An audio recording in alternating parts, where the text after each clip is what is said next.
OC Bhargav বৰবৰুৱাৰ ওপৰত দিছোঁ। তেওঁ ৰিচেণ্টলি যোনটো কালি ইনচিডেণ্টটো কৰিলে তেওঁ মোৰ লগত, সেইটোৰ ক্ষেত্ৰত দিছোঁ। কাৰণ কালি যিহেতু মই কৈছিলোঁ যে মই ভবা নাই একো তেনেকুৱা একো দিম বুলি বা নহ'লে কিবা, বাট আজি মই অলপ এটা ডিচিজন বনাইছোঁ। কালি যেতিয়া মই সেইটো কথাষাৰ কৈছিলোঁ তেতিয়া আপোনাৰ মই কাৰো লগত কথাও পতা নাছিলোঁ, একো মই বাহিৰা কথা একো গমো নাপাওঁ, মোৰ লগত কি হৈছে কি নহৈছে মই সেইবোৰ কথাও একো গম নাপাওঁ। আৰু আপোনাৰ পুলিচ ষ্টেচনৰ ভিতৰত কি হৈছে মোৰ লগত সেইখিনিৰ কাৰণে আৰু মই লগতে মোৰ মাথাত বহুতখিনি কথা চলি আছিলে, মই বহুত বেছি মেণ্টেল প্ৰেছাৰতো আছিলোঁ। সেইটোৰ কাৰণে মই একো এটা ডিচিজন তেতিয়া দিব পৰা নাছিলোঁ, একো ক'বও পৰা নাছিলোঁ।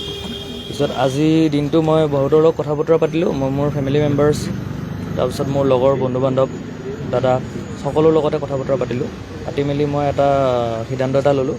মই আজি FIR এখন দিছোঁ সেই অ'চি ভাৰ্গৱ বৰবৰুৱাৰ নামত। আৰু তেওঁ যোনটো মোৰ লগত কৰিলে, আৰু যিহেতু গোটেইটো এটা ভিডিঅ'তে আছে বস্তুটো ভালকৈ, গোটেইখিনি তাতে শ্ব' কৰা হৈছে বস্তুটো, আৰু সেইটো বস্তুটোৱে ভালকৈ মই লিখি ইনচিডেণ্টটো মই ক'ৰ পৰা আহিছিলোঁ, কি কৰিব গৈছিলোঁ, গোটেইখিনি বস্তু মই লিখি মেলি দিছোঁ FIR খনত। আৰু সেইটোৱে যিহেতু তেখেতে আপোনাক সহায় কৰিছিল এনেকুৱা ধৰণৰ, আপুনি খালি বা আজি এটা ইণ্টাৰভিউত দেখিছে যে আপুনি আপোনাৰ ভুল হৈছে বুলি কৈছে, সেইখিনি কথা আপুনি কৈছেনে তেখেতক বা FIR লিখিছেনে এইখিনি কথা?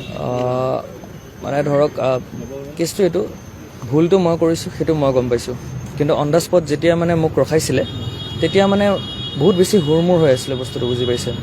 মই আহিছোঁ আৰু সেইটো যিহেতু আমাক যাব দিয়ে, মই গুচি গৈছোঁ, তেনেকুৱা ঘপককৈ ৰখাইছে গম নাপাইছোঁ তেনেকুৱা। আৰু সেইটো ভুলটো মই বুজি পাইছোঁ যে সেইখিনি মোৰ ভুলটো হৈছে, মই গুচি গ'লোঁ, মই ৰখাটো গম নাপালোঁ বা কৈছে বা তেনেকুৱা মই নধৰিলোঁ বস্তুটো।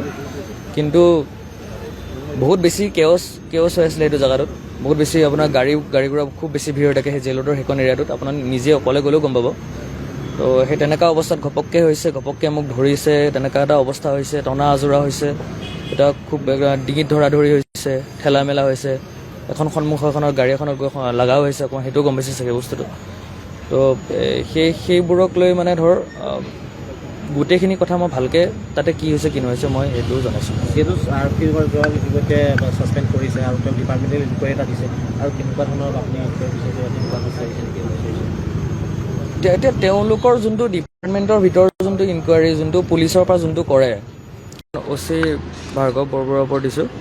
তেওঁ ৰিচেণ্টলি যোনটো কালি ইনচিডেণ্টটো কৰিলে তেওঁ মোৰ লগত, সেইটোৰ ক্ষেত্ৰত দিছোঁ। কাৰণ কালি যিহেতু মই কৈছিলোঁ যে মই ভবা নাই একো তেনেকুৱা একো দিম বুলি বা নহ'লে কিবা, বাট আজি মই অলপ এটা ডিচিজন বনাইছোঁ। কালি যেতিয়া মই সেইটো কথাষাৰ কৈছিলোঁ তেতিয়া আপোনাৰ মই কাৰো লগত কথাও পতা নাছিলোঁ, একো মই বাহিৰা কথা একো গমো নাপাওঁ, মোৰ লগত কি হৈছে কি নহৈছে মই সেইবোৰ কথাও একো গম নাপাওঁ। আৰু আপোনাৰ পুলিচ ষ্টেচনৰ ভিতৰত কি হৈছে মোৰ লগত সেইখিনিৰ কাৰণে আৰু মই লগতে মোৰ মাথাত বহুতখিনি কথা চলি আছিলে, মই বহুত বেছি মেণ্টেল প্ৰেছাৰতো আছিলোঁ। সেইটোৰ কাৰণে মই একো এটা ডিচিজন তেতিয়া দিব পৰা নাছিলোঁ, একো ক'বও পৰা নাছিলোঁ। পিছত আজি দিনটো মই বহুতৰ লগত কথা বতৰা পাতিলোঁ, মই মোৰ ফেমিলি মেম্বাৰ্ছ, তাৰপিছত মোৰ লগৰ বন্ধু বান্ধৱ, দাদা, সকলোৰ লগতে কথা বতৰা পাতিলোঁ। পাতি মেলি মই এটা সিদ্ধান্ত এটা ল'লোঁ। মই আজি FIR এখন দিছোঁ সেই